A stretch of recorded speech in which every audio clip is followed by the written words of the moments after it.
I don't think I ever would have wanted to tell the abdication story straight. I mean, other filmmakers have done it. I think to an English audience it's quite familiar. And I think what fascinated me was being able to tell this one of the great 20th century stories, but through an unlikely and unusual prism.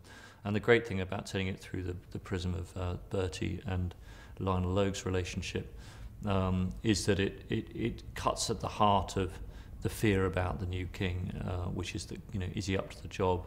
And, I was reading the other day a tabloid newspaper report from the 1930s about their relationship, and it talks about the fact that there was a genuine fear that he wouldn't be able to survive as king, that he would do it so badly that you'd have the abdication with one king stepping down, and within a couple of years the next king steps down because he's not up to it either. So it's difficult to imagine now when we look back, because we think of him as the king who took us through the Second World War, to imagine that there was that vulnerability. And it's through the Logue relationship that you uncover this incredible suspense and tension about whether he could step up to the mark.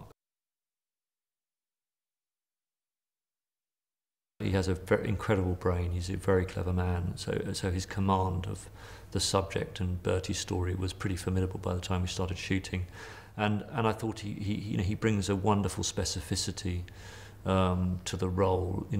His body language, the way he speaks. He studied the way Bertie stammered very, very carefully. We took advice about speech therapists about how to capture it. His diffidence. He really inhabits it in a way that's very, very strong. And I think Colin is by nature quite he's quite a minimalist actor, and it's kind of interesting when you confront a minimalist actor with a role like this, because you can't be minimalist about stammering. You have to take it on. It's been great to get Colin to really to go for capturing something which you can't do by half measures, and I think he's risen to the challenge, and I think it's a truly great performance.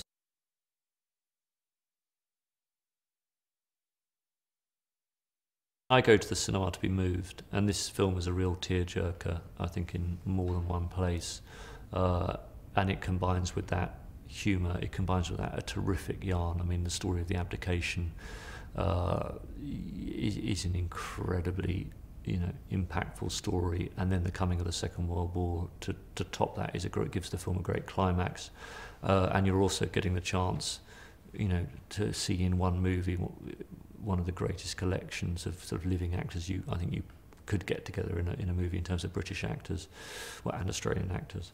So I think it offers a lot to the cinema audience, and on top of that, you have the opportunity to see Britain before the war, maybe in a way you haven't seen before. I think I hope it offers a very original take on the look of Britain as we came into the Second World War.